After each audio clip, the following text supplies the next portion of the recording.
สบายดีพ่อแม่พี่น้องหมดทุกคนเด้อมื้อนี้มาพอกันอีกแล้วเนาะมื้อเช้าร์อาทิตย์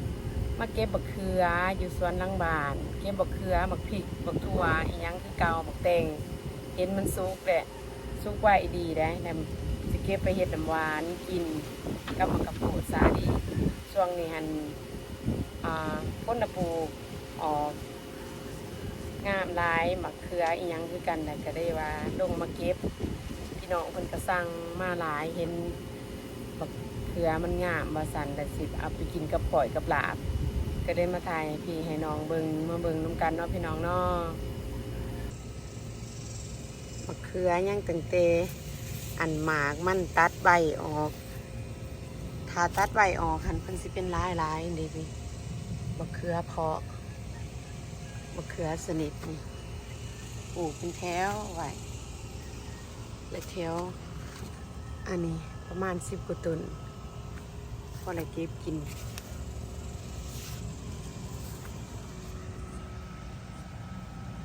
เป็นก้อนเป็นเงาเป็นหอกเป็นลายเดี๋ยวนี้หลังจากฝนตกแล้วมันก็เต็มพืชเลยเกลือคางกบ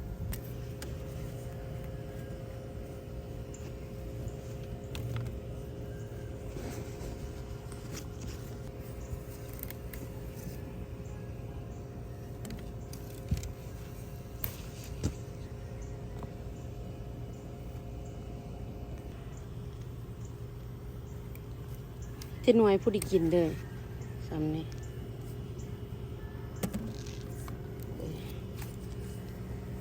แนวนี้ตีเป็นหลายเห็นบอกก็ได้เป็นแถวไปอยู่มะเขือเพาะกินกับก๋อยกับลาบกับปุ้นกับแจว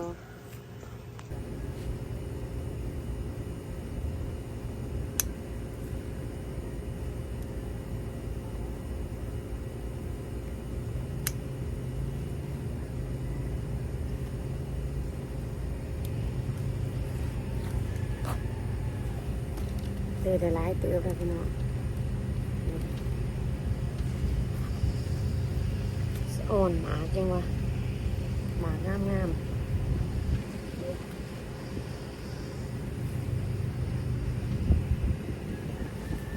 มะเขือคางกบเนี่ยนี่มันมะเขือเพาะเลย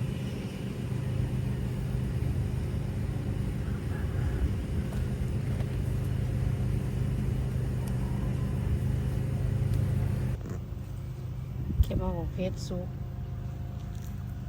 กไปน้ำ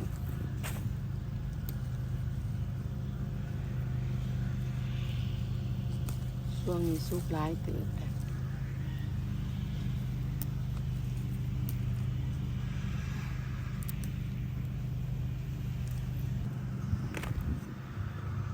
เอาพักอีตูอีกงามแล้วพักอีตูก็ได้เก็บไปดวกไว้เขืออยู่ในนี่ก็มีเด้เขือบ่งามปานใดแถวนี้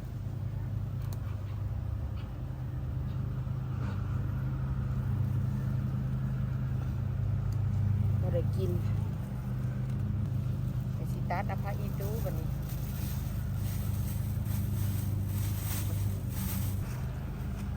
ไปอีตูง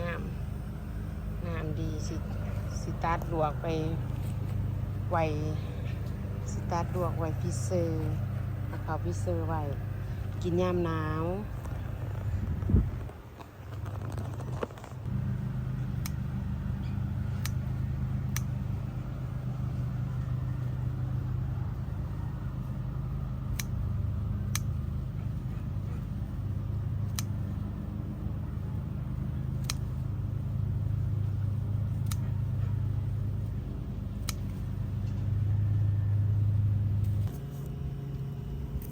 ให้ตูเลยทุงยางโบมากทุงหิวหนึ่งมะเขือเลยซ้ำหนึ่งมะเขือยังกันยังหลายเติบอยู่บ่ทันเกยังบ่ทันได้พวกเก็บเถื่อเป็นดอกผุอยู่เด้ยังสิเป็นอีกตื่มอยู่วันนี้ นี่ก็ใหญ่เติบได้นี่เด้ไก่สิสุกแล้วนี่ไก่สิได้กินสุกแล้วมะเขือขาวนี่โมมีหลายได้หน่วยเดียว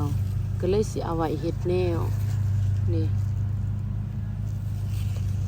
มะเขือหลายแนวปนกันปลูกปนกันนี่มันผักสมปลูกพุ่มหนึ่งพุ่มหมักไงอันนี้ก็ไก่สิเป็นได้หมาตักใส่นี่ไก่สิเป็นแล้วหมักกลม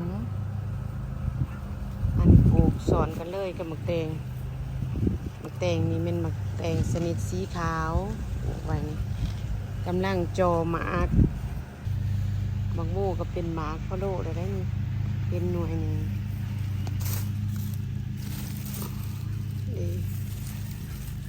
ปลูกไปบ่ได้แย่งบ่ได้ปลูกหลายนี่ก็หมักแตงแบบก็จะปลูกใส่ดอนบานเฮากันหมักแตงนี่หันแนวขาวบ่ได้ใส่ขาง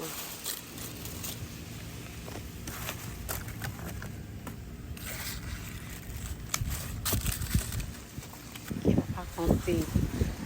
ไปน้ำ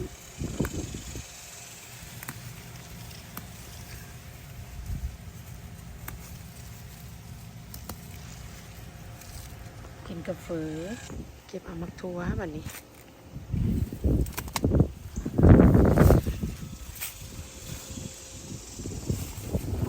ทั่วละลาย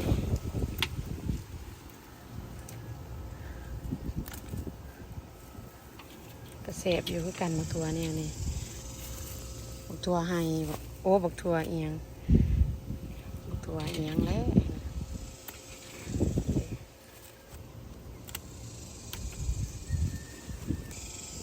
เฮ็ดแนวแก่แล้วตัวนี้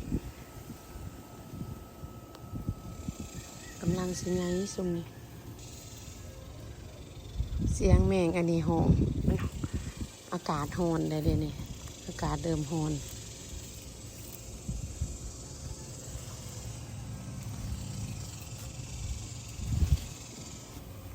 นี่บักแตงซุกแต่พี่น้องตัวนี้ยังไม่ทันซุกไก่เน่เลยนี่ยังไม่ทันซุกเลยนี่ไก่สิซุกเลยหน่วยนั้นหอมหวนส่วนดังเขามาใส่ซุปเลยนี่เด็กขวนดอนลงว่าดูได้หันมันเป็นแนวนี่หอมปัญญังเลยหอมหนึ่งโอ้ยแล้วบักแตงซุปบักแตงอ่อนแล้วก็บักทั่วนี่ละเล็กละน้อยก็เลยเก็บกินพี่น้องเลยมันซุปเถื่อตัวนี้มากระโปดอีกฟักหนึ่งที่ไปใส่หมักแตงตัวซุกหน่วยนะไปอันเห็ดน้ำหวานกินพี่น้อง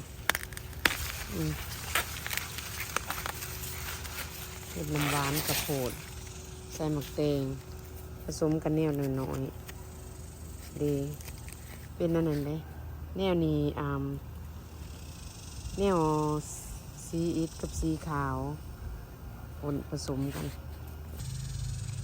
มากระทันต้นนี้ก็เป็นได้หลายแสบกรอบได้พี่น้องมันยามมันสุกเดือนคนไหนสุกสาเดือน8 เดือน9คนยามสุกค่ะคนนั้นจนงากองนี่มีหลายแนวหลายพันธุ์ปลูกไว้หกอย่างอันนี้มันแนวกรอบหน่วยยาวๆแนวปลอมกับมีเดี๋ยวสิพาไปเบิ่งจักหน่อยนี่เป็นดอกแค่นี่ดอกไม้เดี๋ยวนี้ก็เริ่มงามแล้วดอกเปื่อยค่อยเอิ้นว่าดอกเปื่อยปลูกไว้แคมบานเด้ดอกมันงามเป็นปุ่มอยู่มีหลายสีแตกต่างกันหลายสีบัวสีม่วงสีขาวนี่เป็นอีกชนิดหนึ่งแต่ว่าตัวนึงนี่ตัวยาวกลมๆมันสู่ตัวปลอมนี่บ่ได้พี่น้อง ตัวปลอมนี่สิแซ่บแซ่บกรอบแบบว่าบ่เป็นจ้าวเลยนะก็ได้ลามสุกมาปวดเลยเป็นหลายคือกันปีนี้เป็นหลายเต็มต้นเลยเป็นใดเป็นดีแต่ว่าเนี่ยนี่แหละแซ่บนัมเบอร์วันว่าซั่นซะตามที่ว่าอันนะผู้เพิ่นกินเพิ่นว่าแซ่บหลายว่าซั่นบัดแนวนั้นอีกแนวนี้หันเป็นแนวใหญ่แนวหน่วยบางใหญ่แต่ว่าตอนนี้หันมันยังหน่อยอยู่อีกแนวชนิดที่สามนั่นแหละที่สามนี่เป็นหลายกันต้นนี่เสียงก็จะตัดหญ้าอยู่ข้างบ้านมันนี่สิพามาเบิ่งอีกอยู่ข้างเมืองนึงอีกอยู่ข้างมือนี่หัน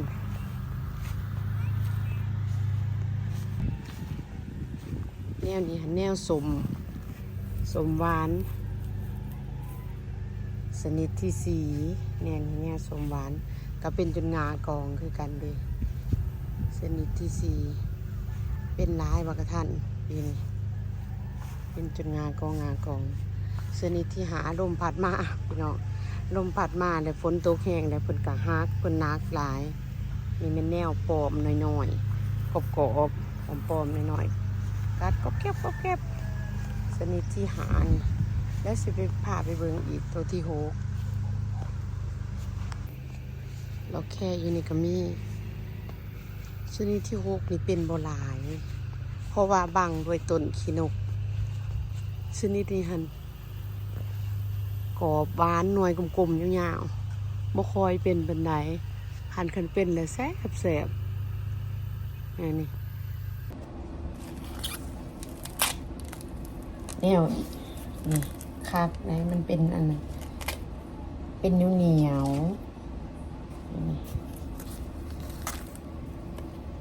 ต่างอันนี้มันหามอยู่เด้อปลูกได้ผลดีแน่นี่เสียมาฟานใส่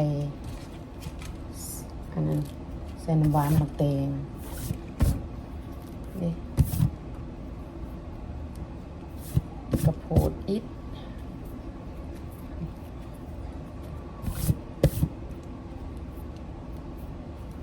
น้ำหวาน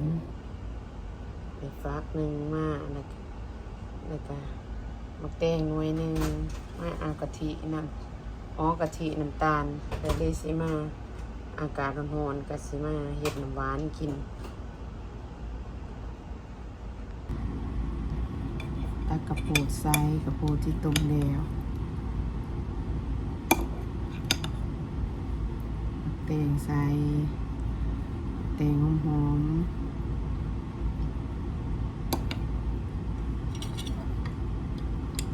น้ำกะทิใส่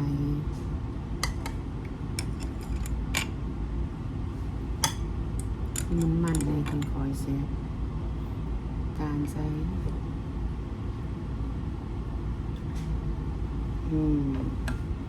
มาเด้อพี่น้องเลย